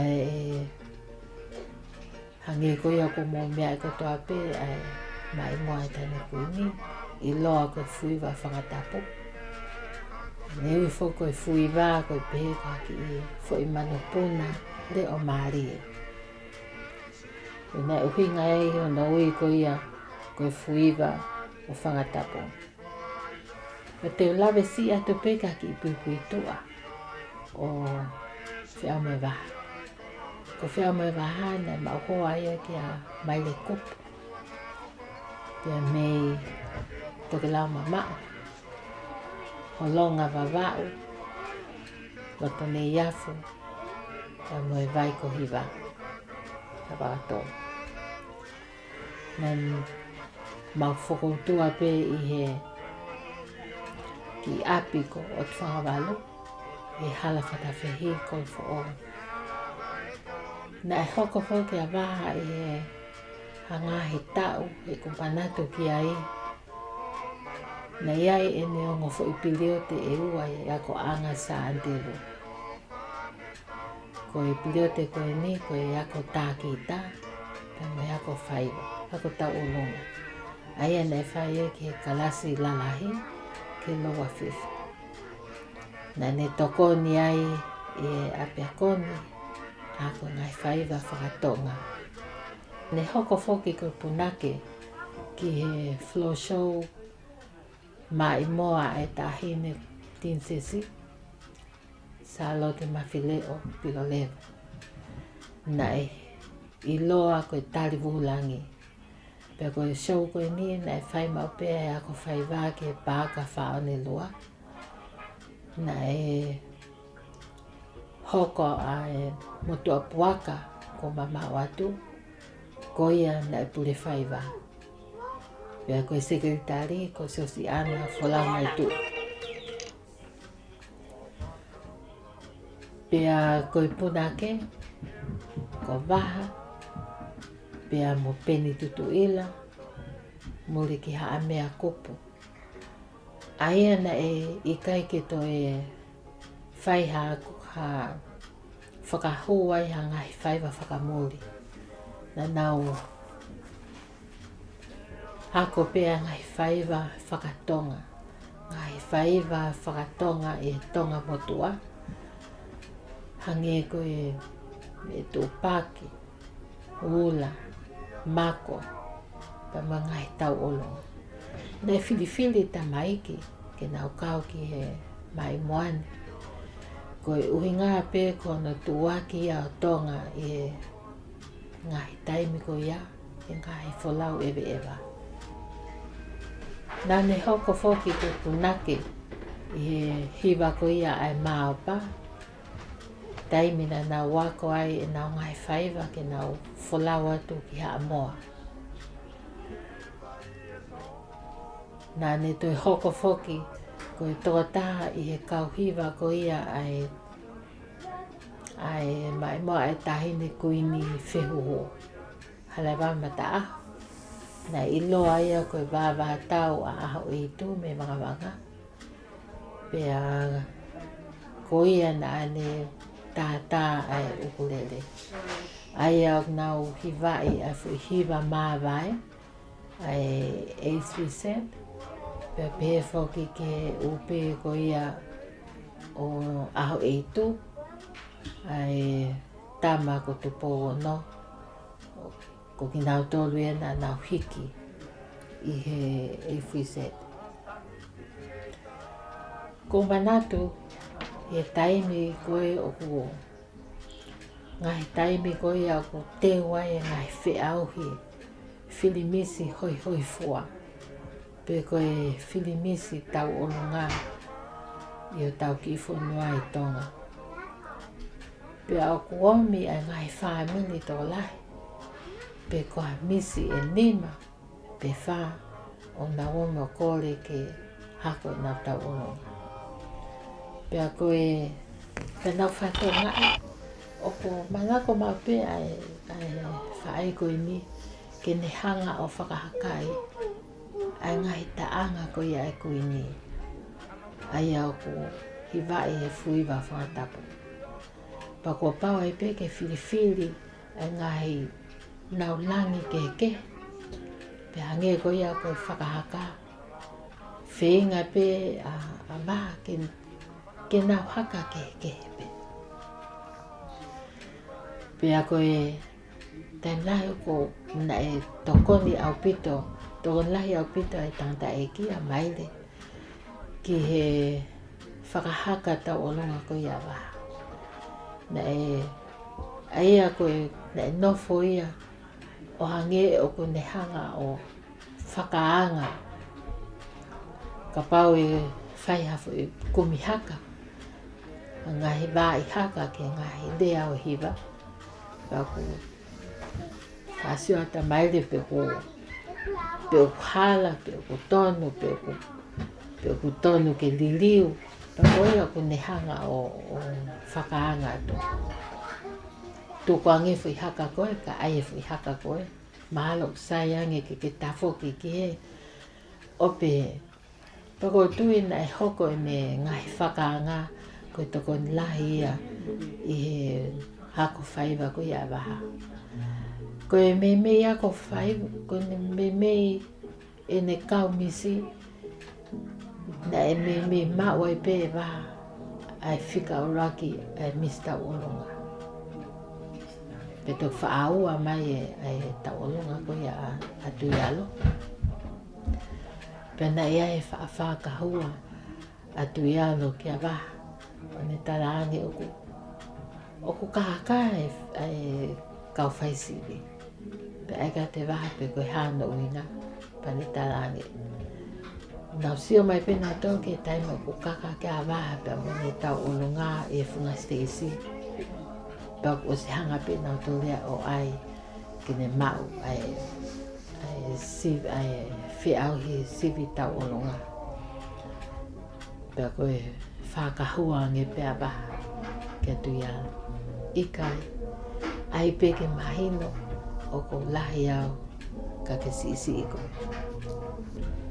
Pea koe, pea pehe e whakaamo ai ki polokalama koe ni. Pea mo e tau mua o e langakari, o e waiko puna. Pea mo e whakaamo ai puna ke. Mo ngahi tare niti o whaake ke kaupuna ke kotkotoa pe. Ke nau hanga o ngawe au nga ake. Hono a koi, ka mono pāo tolo aki e tau whanau koi au whapaia mai ki murini. Ke nau ke mau ai pe ho nau tonga. Ke nau mau e ngahi whaiva, me ngahi wā i haka. He oku iai pe e tau ngahi wā i haka. Oku ai ke tau onunga whakatonga. Hange koe haata, koe kako, koe tui, koe vete. E ngai hao, paku iai me ngai haka whakai eki. Oko si mea i pe ia e he kaupunake. Paku atu ai whamalo, whiwhia, maanunga ki e whiwhine koe ni. Se ini ki walu ka fusi. I ene kei loto aki, pene mo ui aki, ai mea koen koe whaiwa. Taim lahi ko whaafanogo ki ai, ko hela.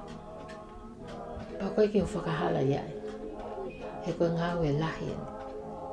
Nau sia tonu ai pa ko lea pa me he au sia, ai ku sia tonu e whae koe ni. Nā nea o alo ngahi tukui kolo o ko mana tui ai huofi ai abscess mamonga ko ia hate iho. Nā e alu o kauhono hako e lakalaka. Pepehe ki a muli ki a mea ko muli ki a mea ko sisi i pe ia e tangata e ki a mai. kana e toko lahi a muli ke nā hōholo pia mo waha. Whakahaka e muli e kakai tangata e whakahaka e pia mo waha e kakai whiwhine. Pia kuku manatu pe nā hōholo koe he o whaihole a ko whaiva. Koe nā whoki mai koe ki api. Oku hao pia mo e oku omi mo e toko naki. Koe se niti. Koe hape mea koe u koe keke. Koe ne alo a ko whaiva. Oku hao ai pe ai kau mea ko ia o mai ai ngai ai ofa. He koe manatu koe ki tonga o kwange koe anga koe tofoto. Pea ko pena e hoko tare niti o e whae koe ni. Koe toko ni lahi ia e mau nofo. Ko tui pe o tau monu ia, tau kauhe monu ia, he tau mao ai whiwhine punake whakaofu ofa. I kai ngata ai e ne ngahi wholahaka. Ka koe toko tae ni nane mau e ia o hoko he tau lahi ai sivi mista olunga. Tano mene kisi. Pako tui koe hongongo whawhiwhia ia ke te tau tolu koe ni i mulini. Tau te fito ki Amerikani. Ki o mai e tau whanau o a koi i e whaiva whātonga. He oku ilo ai ho tau tonga. I hono a koi lelei o e whaiva tau olonga. Maloko mo o si mea pe ke ngai tau olonga na e lava atu pe moe puna ke ki tonga e ngai Filimisi. Pene mau ai e ngai pare uaki. I whanau ko ia e langakari o e vai kopuna. Pea ko o whalahi atu o pito ki tonga kotoa māloa hongo mea mai tua o whātu.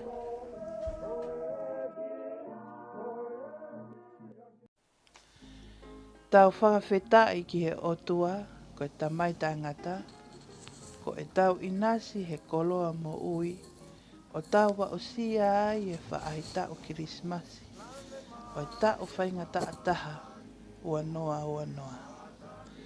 Neongo ko tō tau e lau i miliona he COVID tahiwa, ka o ko kei whakakoloa ai langakari o e vai kopuna, he whakalau Marie e tāhine prinsesi.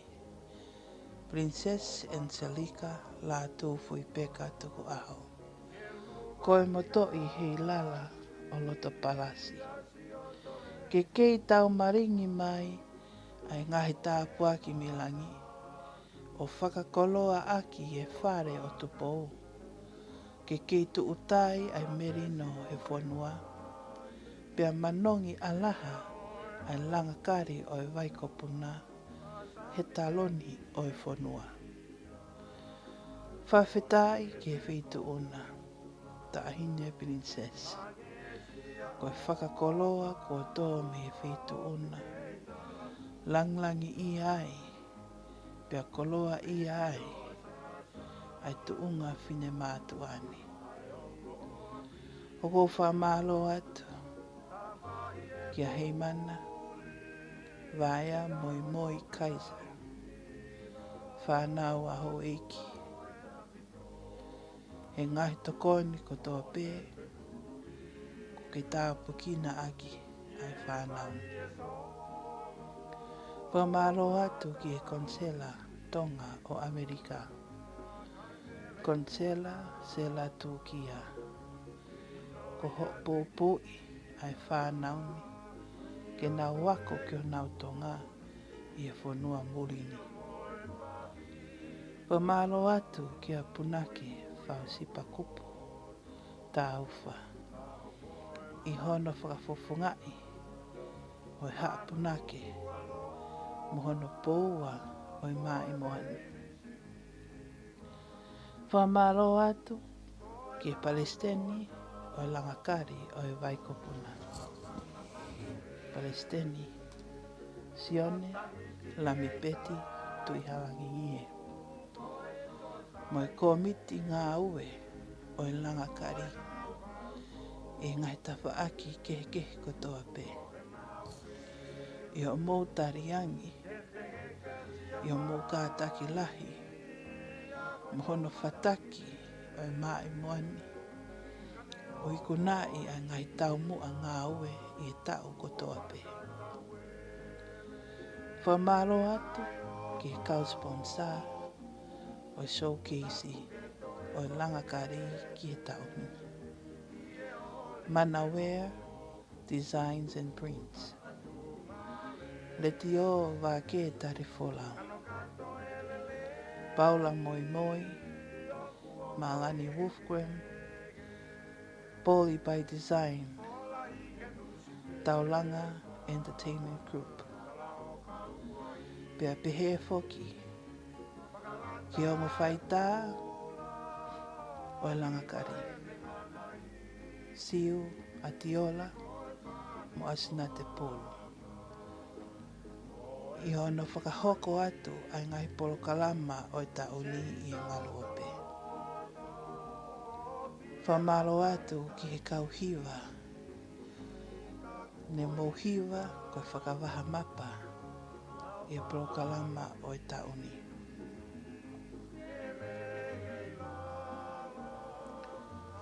Whamalo atu ki ngai mātua o i langakari. I o mō pōpōi o i whānau, talo me kamataanga o i tauni, ni ongo e ngai whemo e kina, ka nā mō loto pē. Ke teke ki nā tōno, ke oa na angata he, ke oa na hoko ai kolona, ke ne ta ofi ai ho nau ngai tare ni ti. Pea ko hoko, pea i kuna ia i e tauni. Whamalo ke whanau o langakari. I ho mō whiri, ai whine motu atu ani. Ke hoko ia koe whai ako, tau o runga ke te kumotonu. Whamalo ke a pisope, taimani. I hono whakawhainga mārie, ai ngai whitu, o i apsiasi, o i siasi, o si suka aisi, o i kaumani oni i ngai au ki muini. Ke whakahoko ki ai, ai ngai ako whaiwa. Ni ongo ai ngai whakataputapui, kana e malawa ke whakahoko ia e langakari. Whamalo, e ngai tawhaaki kotoa pe. O tonu ke whamalo ia. Pa more moreangi, ka paone tō hataha. Tapungang, tawangi ke tau pekina. Ki tau tolu he otua. I e whaaita o Kirisimasini. Pe whakahao ki tau tolu me he COVID tahahiwa. Ki tau mao ha Kirismas fia mo ha tau fo'o mono ia. Ko ha tau wha historia mo onien. Pe au hoko ai ngai tare niti o whanau. Ko ha mea ia ke ne omi ai fia mo nonga. Mo fia maari ko tau ngai loto whare. Pea ki tau hoko, o hoko atu, no pātolo aki, ai tau ngai whaiwa whawhonua. Ofa ke mō mao, a tau fo'o manu ia, lewa e malanga, kau tatau atu.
E o toa mafi, ko koe pautamai, whai mana wao whai a whiona. Maulau monu mo maulau tāpuaki, i he mau iloi ko koe ho mau tauhi, i he whanonga ko mau whai he māma ko mau i ai. Ko ho keresi mo ho mesi o mau lavenga maari e ai. Ma wao mai eni ge whao singa o i polo kalama o i maulonga i whanau. Pea mau whawheta i ai ke a whiona, he mea kotoa pe ko mau mātā i he whiawhini. O mau whawheta i atu ko uinga ka polo kalama whakaofa ofa. Nai teu i he komiti, taolunga o lankari o vai kopuna. Ka koe pataloni ai tahine prinsesi pia mo ene maa i mua pia mo wha malo ato i ke a whiona. Mo whawhita i atu ngā koe ngai whasi o kua ko iaki ai maulonga i whanau. Pia neongo ai tae mahino ke teki nau tolu a hono whakarea pia mo ngai taanga ka mo whawhita i koe ngā koe lau maari e maano niu ke a ko i ki nau tolu. Ke nau hakai pia ke nau tatau pia moe whasi, pia moe taanga o nau whaiwai. Pia ku talai ho nau tonga. Pia neonge nau tupu he whanua murini, ka kwai ke ngā loa i e te mau tolu a mau tonga. Mau hanga atu ke a whiona, te kake atoi pia e tahine prinsesi ke a whiona, ka koe pataloni ia o i krup taurunga o i vai kopuna pia moe ne mai moa. Whamore a whiona ka ke taulofu mai hangai keres ke la venga monuai ai tahine prinsesi. Kai ngalo he maulotu a sein kau fusi pia moe komiti taolunga e langakari vai kopuna. E nau pikipiki hama ka nau vai manawa ho nau ngai tareni ti e lawe ai mau whanau o tupu he whanua murini. Mau hanga atu ke a whiona. Kai ke ngalo he maulotu e tamatu i tupo wono pia moe whare o ha moe ofo. Mau te kake hake ia ke awhini mau e a whiona. Ke taulofu mai ngai keres mo ngai monu. Ke lawe monu ui ai tui o tu tonga pia mohono whare. Mau kore whamore atu e mau ngai tono no me mau ngai whihala ki whamore ki mau tō. Tau whiaoa pia moko i e whiawhini pia o nā hiri kai whai pia o tai ngata. Amen.